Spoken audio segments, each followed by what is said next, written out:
So hello everyone. इस video में हम डिस्कस करेंगे कि हमें बोर्ड एग्जाम्स में जो क्वेश्चन पेपर है उसको कैसे अटेम्प्ट करना है, कैसे आंसर्स को प्रेजेंट करना है आंसर शीट्स के अंदर, कि बेसिकली हम ज्यादा मार्क्स स्कोर कर सकें उससे। तो स्टार्ट करते हैं इस वीडियो को। यहाँ पे ये बेसिकली है क्लास 12 बायोलॉजी के लिए कि हमें बायोलॉजी के क्वेश्चन पेपर को कैसे अटेम्प्ट करना है, कैसे आंसर लिखने हैं। तो कुछ पॉइंट्स होते हैं जो कि हमें अपने दिमाग में रखने चाहिए क्वेश्चन पेपर को अटेम्प्ट करते वक्त। तो वही हम अंदाजा लगा सकते हैं उन चीजों को, उन पॉइंट्स को। टॉपर्स की आंसर शीट देख सकते हैं उसके थ्रू। ठीक है, तो टॉपर्स की आंसर शीट के थ्रू हम उस चीज का अंदाजा लगा सकते हैं कि हमें कौन से पॉइंट्स माइंड पे रखने हैं, विच पॉइंट्स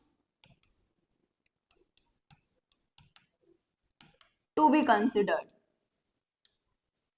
है ना। कौन से पॉइंट्स दिमाग में रखने चाहिए। तो कुछ पॉइंट्स मैं पूरे वीडियो में बताती जाऊंगी आपको। आप उन्हें, जो भी आपकी डायरी है, पर्सनल डायरी वगैरह, जहाँ पे आप अपनी टू डू लिस्ट बनाते हो, उसमें आप ये पॉइंट्स ऐड कर सकते हो कि आपको बायोलॉजी का क्वेश्चन पेपर कैसे अटेम्प्ट करना है। ठीक है, तो एक एक लिख भी सकते हैं हम इसको। स्टार्ट करते हैं। तो ये टॉपर की आंसर शीट है कि टॉपर्स ने कैसे अटेम्प्ट किया था अपने बायोलॉजी के क्वेश्चन पेपर को अपने बोर्ड्स के टाइम पे। तो सेक्शन ए, सबसे पहली चीज आती है कि सेक्शन सारे हमको उसमें मेंशन कर देने चाहिए कि कौन सा हम जो आंसर लिख रहे हैं, कौन से क्वेश्चंस जो हम अटेम्प्ट कर रहे हैं, जिसके आंसर्स लिख रहे हैं, वो कौन से सेक्शन का है।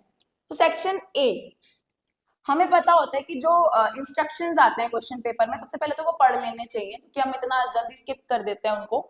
वो इंस्ट्रक्शंस पढ़ लेने चाहिए ताकि हमें पता चल जाए कि कौन से क्वेश्चंस कौन से सेक्शन के हैं।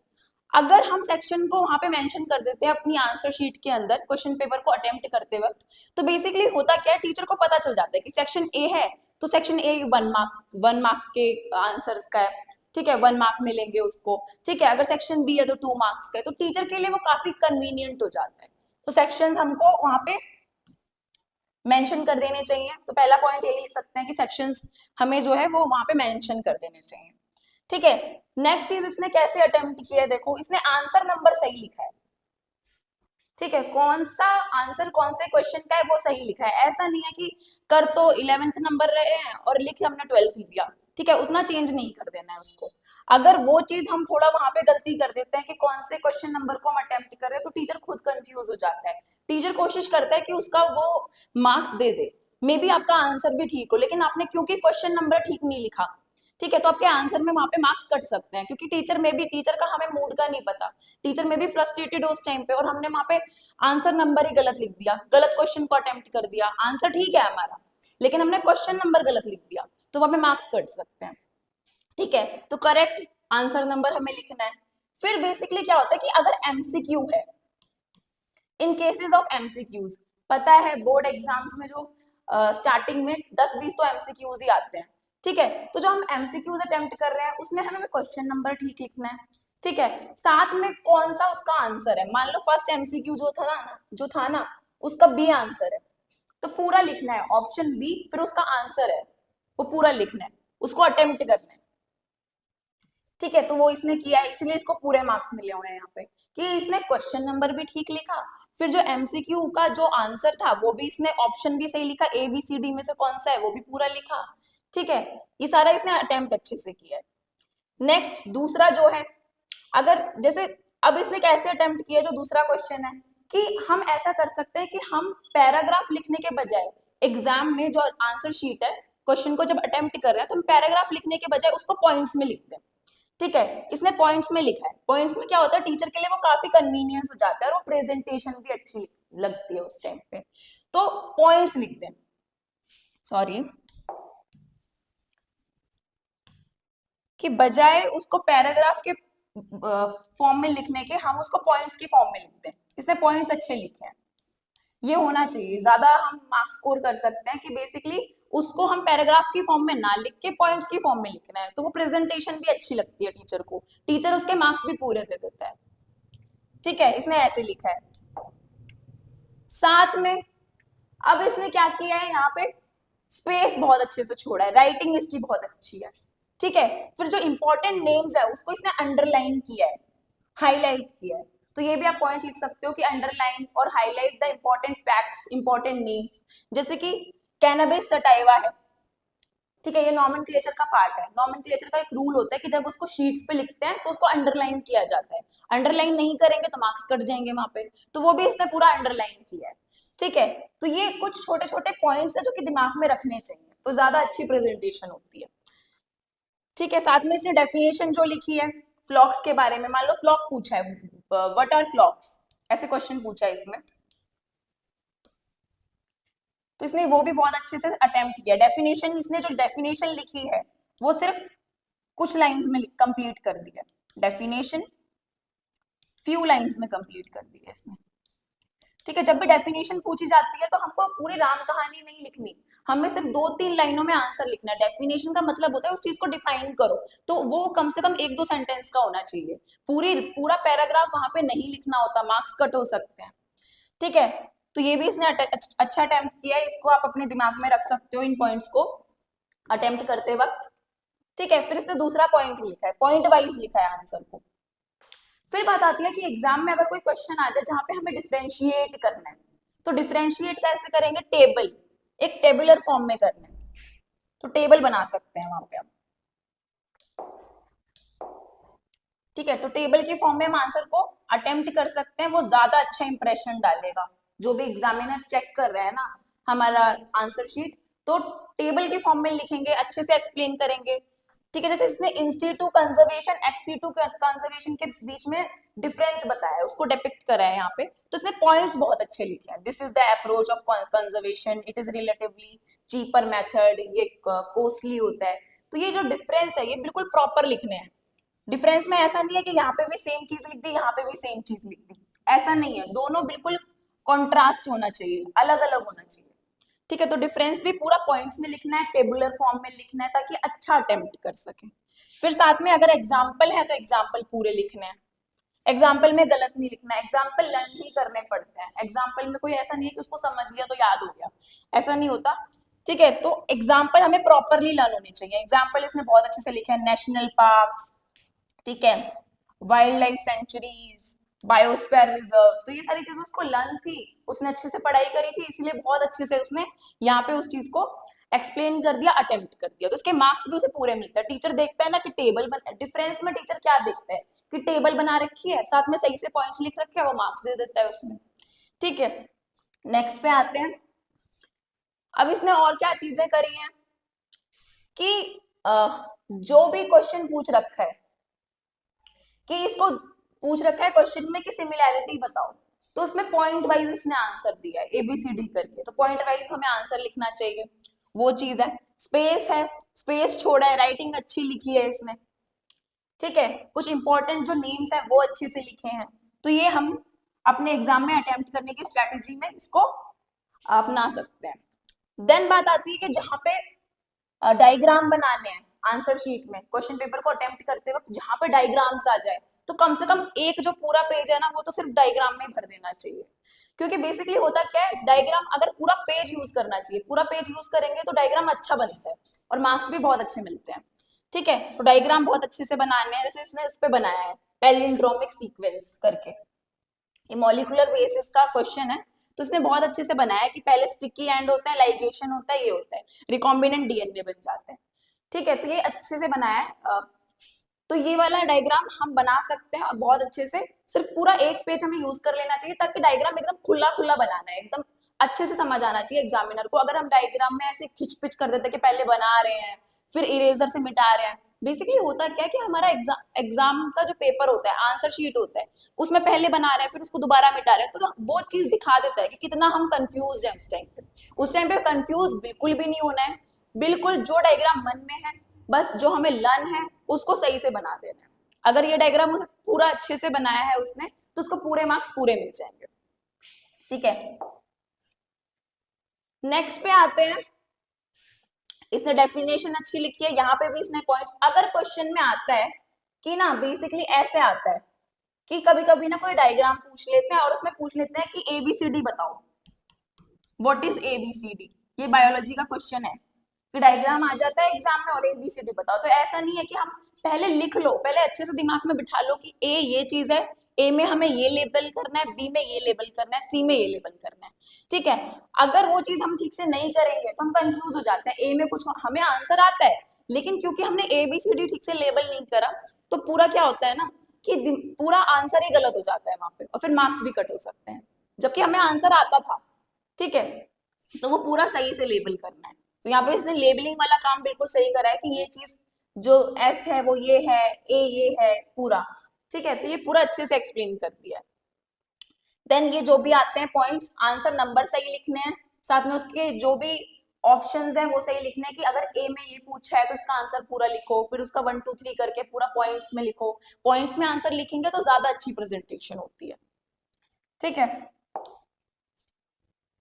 नेक्स्ट पे आते हैं। नेक्स्ट पे इसने और क्या किया है, और पॉइंट्स में ज्यादा लिखा है इसने आंसर को, कोई काटा पीटिंग नहीं कर रखी इसने, ठीक है। बी पॉइंट है तो उसको अच्छे से एक्सप्लेन किया हुआ है इसने, ठीक है। तो वही बता रखा है, ओके। फिर जो भी क्वेश्चन नंबर इसने लिखे हैं बिल्कुल सही लिखे हैं, ठीक है। जो नेम्स है, जो इंपॉर्टेंट नेम्स है उसको इसने हाईलाइट कर रखा है। बायोलॉजी में यही होता है कि बेसिकली वो पर्टिकुलर नेम्स जो है हमें वो अच्छे से हाईलाइट कर देना है, उनके बीच उनके नीचे या तो हमें अंडरलाइन कर देना चाहिए, वो अच्छा इंप्रेशन पड़ता है उससे, ठीक है। नेक्स्ट पे आते हैं। यही कर रखा है इसने को एक्सटिंक्शन के बारे में, इसको क्वेश्चन में पूछा है तो इसने सारे पॉइंट्स लिख दिया, उसके जो भी रेलिवेंट पॉइंट्स हैं वो हमको लिखने हैं। ऐसा नहीं है कि उससे कोई चीज बिल्कुल भी मिल नहीं रही है, कोई चीज उससे रिलेटेड नहीं है तो भी हमने उसके आंसर में उसको घुसा दिया है, ऐसा नहीं करना है, ओवर स्मार्ट नहीं बनना है एग्जाम में, वही ये बता रहा है। अब सेक्शन सी भी इसने बहुत अच्छे से एक्सप्लेन कर रखा है डिजीज के बारे में। तो बेसिकली यही क्वेश्चंस आते हैं, मान लो क्वेश्चन नंबर 13 आ गया, क्वेश्चन नंबर 13 आ गया तो उसमें अलग अलग पूछ रहा है कि ए में कुछ क्वेश्चन है, बी में कुछ क्वेश्चन है, सी में कुछ क्वेश्चन है, ठीक है। तो वो हमें एक्सप्लेन कर देना है उसको और उसके पॉइंट सही से लिखने हैं। अगर हम उन्हीं चीजों को गलत कर देंगे कि क्वेश्चन नंबर कुछ और है और आंसर हमने अलग से लिख दिया, नंबर ठीक से नहीं लिखा, ये करते हैं कुछ लोग कि क्वेश्चन नंबर ठीक से नहीं लिखते, आंसर सही लिख देते हैं, ठीक है। तो ओवर स्मार्ट नहीं बनना, वहां पे टीचर कैसा भी आ सकता है, ठीक है। टीचर कैसे भी चेक कर सकता है, तो बेसिकली अगर वो फ्रस्ट्रेटेड होगा तो वो कट कर देगा वहां पे, ठीक है। तो ऐसी चीजों से बचना चाहिए। नेक्स्ट पे आता है, इसने और क्या एक्सप्लेन किया है, यही कि लास्ट में स्पेस छोड़ दिया है और पॉइंट्स में आंसर लिखा है। तो अब कुछ हम ना जो हमने पूरे वीडियो में डिस्कस करा तो कुछ पर्टिकुलर पॉइंट्स जो कि हमें कंसिडर करने चाहिए उसे मैं एक बार ब्रीफ में लिख देती हूँ, आप उसे स्क्रीनशॉट ले सकते हो, ठीक है, या फिर अपनी किसी डायरी वगैरह में लिख सकते हो कि जब भी आप बायोलॉजी का पेपर अटेम्प्ट करो बोर्ड एग्जाम में तो वो चीजें आपके मन में रहे, उन चीजों को एक तरह से इंस्ट्रक्शंस की तरह अपने मन में रख लेना और भूलना नहीं है उन्हें, ठीक है, अच्छे मार्क्स स्कोर करने के लिए। तो पॉइंट्स क्या क्या हो सकते हैं, पॉइंट्स टू बी कंसिडर्ड क्या क्या हो सकता है। पहला, सेक्शन को अच्छे से मेंशन करो एग्जाम में, कौन सा सेक्शन है, ए है, बी है, सी है, डी है ना, ई तक आता है ना। तो सारे सेक्शंस को अच्छे से उसमें जो भी जिस भी सेक्शन का हम आंसर को अटेम्प्ट कर रहे हैं, ठीक है, वो पूरा सेक्शन अच्छे से वहां पे मेंशन करना है, ठीक है। दूसरा पॉइंट क्या हो सकता है, right answers in points rather than in the paragraph। Paragraph की फॉर्म से अच्छा है कि पॉइंट्स में लिख लो, ज्यादा अच्छा इंप्रेशन पड़ता है, प्रेजेंटेशन बढ़िया होती है, ठीक है। फिर तीसरा सबसे इंपॉर्टेंट, राइटिंग जितनी अच्छी कर सकते हो उतनी अच्छी राइटिंग में लिखना है, ठीक है। ब्यूटीफुल राइटिंग, कोशिश कर सकते हैं कि थोड़ी अच्छी राइटिंग हो जाए एटलीस्ट एग्जाम के टाइम पे, है ना, ताकि मार्क्स मिल जाए। मार्क्स तो एक ही बार मिलने हैं ना, बोर्ड एग्जाम दोबारा थोड़ी आना है लाइफ में, ठीक है। तो वही है कि ब्यूटीफुल राइटिंग में थोड़ा कोशिश कर सकते हैं हम, ठीक है। फोर्थ क्या हो सकता है कि जब डिफरेंस बताना है तो टेबल की फॉर्म में, राइट डिफरेंस डिफरेंसेस आंसर, जो डिफरेंस वाले आंसर हैं जिसमें डिफरेंस पूछा है कि XC2 कंजर्वेशन InC2 कंजर्वेशन के बीच में बताओ, तो उसको पूरा टेबुलर फॉर्म में लिखना है। इन वही है जो कि हमने इस टॉपर की आंसर शीट से एक ब्रीफ निकाला है, कंक्लूजन निकाला है, तो ये वाले पॉइंट्स हम कंसिडर कर सकते हैं टेबुलर फॉर्म, टेबल के फॉर्म में, और साथ में पॉइंट्स भी लिख देना है जो कि रेलिवेंट हो, साथ में एग्जाम्पल्स अच्छे से लिख देने हैं, है ना। फिर आता है नेक्स्ट पॉइंट, क्या हो सकता है कि रेलिवेंट पॉइंट्स लिखने हैं। ऐसा नहीं है कि कोई पॉइंट है हमसे पूछा है कि चलो ये बताओ कि रिकॉम्बिनेंट बायोटेक्नोलॉजी का जो पार्ट है, रिकॉम्बिनेंट DNA टेक्नोलॉजी, वो कैसे, उसका एप्लीकेशन बताओ बायोटेक्नोलॉजी में। तो ऐसा नहीं है कि उससे कोई चीज बिल्कुल एकदम मेल खा नहीं रही है, बिल्कुल रिलेटेड नहीं है, तो भी हम उसको लिख रहे हैं, ऐसे आंसर्स को उसमें नहीं घुसाना है। ठीक है, तो रेलिवेंट आंसर्स लिखने हैं, sorry relevant answers with relevant points, ठीक है, ये कर सकते हैं। और क्या हो सकता है, प्रॉपर क्वेश्चन नंबर लिखना है। जब आंसर अटेम्प्ट कर रहे हैं तो प्रॉपर क्वेश्चन नंबर, गलत नहीं करना है, उसमें बहुत मार्क्स कट जाते हैं। ठीक है, with proper answers, proper answer लिखने हैं और उसके क्वेश्चन नंबर ठीक लिखने हैं। ऐसा नहीं है कि 19 को अटेम्प्ट कर रहे हैं, 12 लिख रहे हैं, कुछ ने तो क्वेश्चन नंबर ही नहीं लिखा है, टीचर बेचारा बैठ के सोच रहा है कि ये कौन से क्वेश्चन का आंसर हो सकता है। ठीक है, तो वो नहीं करना है, ठीक है, मार्क्स कट सकते हैं उसमें। हमें अब to be on safer side ये सारे पॉइंट्स कंसिडर करने हैं। और भी कुछ पॉइंट्स है वो भी आप लिख सकते हो, ठीक है, लाइक और क्या पॉइंट हो सकते हैं इसमें, और क्या पॉइंट हो सकता है कि हमारा जो क्वेश्चन पेपर है जो हम अटेम्प्ट कर रहे हैं और बढ़िया से अटेम्प्ट कर सके, बिल्कुल भी ना हमको पैनिक नहीं करना है एग्जाम के टाइम पे। तो कितने पॉइंट्स लिखवा दिए थे मैंने पहले, एक तो ये हो गया सेक्शन पूरा मेंशन करना है, आंसर्स ठीक लिखने हैं, पैराग्राफ की फॉर्म में नहीं लिखने। तो ये सारे पॉइंट्स आप बिल्कुल अपने दिमाग में रख सकते हो ताकि अच्छा अटेम्प्ट कर सको क्वेश्चन पेपर को। ठीक है, नेक्स्ट क्या हो सकता है कि एग्जाम के टाइम पे टेंशन नहीं लेनी, एकदम स्ट्रेस फ्री होके एग्जाम लिखना है। डोंट पैनिक, ऐसा नहीं है कि कोई क्वेश्चन ऐसा आ गया अरे भाई ये तो मुझको आता ही नहीं है, ठीक है, इसको कैसे अटेम्प्ट करूं, उसको छोड़ दो, जितने क्वेश्चंस आते हैं वो पहले अटेम्प्ट कर लो, एग्जाम में लास्ट में टाइम बचे तो उनको कर लेना। तो पैनिक नहीं करना है एग्जाम में, एकदम चिल होके एग्जाम देना है, चिल अटेम्प्ट होना चाहिए आपका। ठीक है, तभी तो दिमाग चलेगा, एकदम टेंशन में होके पूरा क्वेश्चन पेपर अटेम्प्ट कर रहे हैं तो होने नहीं वाला फिर तो, है ना, जो आता है वो भी भूल जाएंगे। तो एकदम चिल होके एग्जाम करना है। नेक्स्ट और कैसे अटेम्प्ट कर सकते हैं, और क्या पॉइंट्स में लिख लिया, ठीक है, साथ में टाइम मैनेजमेंट कि हाँ सेक्शन ए है तो इतना करना है। अब ये स्ट्रेटजी पता होनी चाहिए क्वेश्चन पेपर को अटेम्प्ट करने के लिए, बहुत इंपॉर्टेंट है टाइम मैनेजमेंट में। टाइम मैनेजमेंट तो काफी इंपॉर्टेंट चीज है जब भी एग्जाम को, क्योंकि मेरे पास 3 आवर्स होते हैं, 3 आवर्स में कैसे अटेम्प्ट करना है। हमारे पास सेक्शन ए है, बी है, सी है, डी है और ई है। अब ये कितने मार्क्स का होता है, 1 मार्क्स का होता है, ये 2 मार्क्स का होता है, 3 मार्क्स, 4 मार्क्स, 5 मार्क्स। तो कोशिश क्या करनी है, सबसे ज्यादा मार्क्स कौन दिलाएगा हमको, 5 मार्क्स वाले, है ना। तो उसके आंसर्स अटेम्प्ट करने हैं ठीक से। तो वही है कि स्टार्ट तो स्टार्टिंग से ही करेंगे 1 मार्क्स वाले, लेकिन ऐसा नहीं है कि सेक्शन ए में ही मैंने 1 घंटा वेस्ट कर दिया अपना। उसको कोशिश करो कि निपटा दो कितने मिनट्स में, कम से कम 15 से 20 मिनट दो उसको, ज्यादा मत दो, 15-20 मिनट भी बहुत ज्यादा है एग्जाम अटेम्प्ट कर रहे हैं तो, ठीक है, लेकिन उसको बहुत कम टाइम देना है, जितने मार्क्स का जो सेक्शन है उसको उतना ज्यादा हमें टाइम देना है। कि मार्क्स ज्यादा है तो वो डायरेक्टली प्रोपोर्शनल हो गया, उतना ही टाइम देना है हमको। ऐसा नहीं है कम मार्क्स का है और टाइम ज्यादा दे रहे हैं, ये नहीं करना, ठीक है। तो यही कुछ पॉइंट्स थे जो कि हमें अपने बोर्ड एग्जाम को अटेम्प्ट करते वक्त अपने माइंड में रखने हैं। आपको और कोई पॉइंट लगता है तो आप कमेंट सेक्शन में और बता सकते हैं, उसको भी ऐड कर सकते हो, अपने फ्रेंड्स को बता सकते हो। बाकी ये पॉइंट्स जो कि मुझको इंपॉर्टेंट लगे, मैंने इस वीडियो में बहुत अच्छे से एक्सप्लेन कर दिया है, तो आप इन पॉइंट को अपने माइंड में रख सकते हो। Thank you.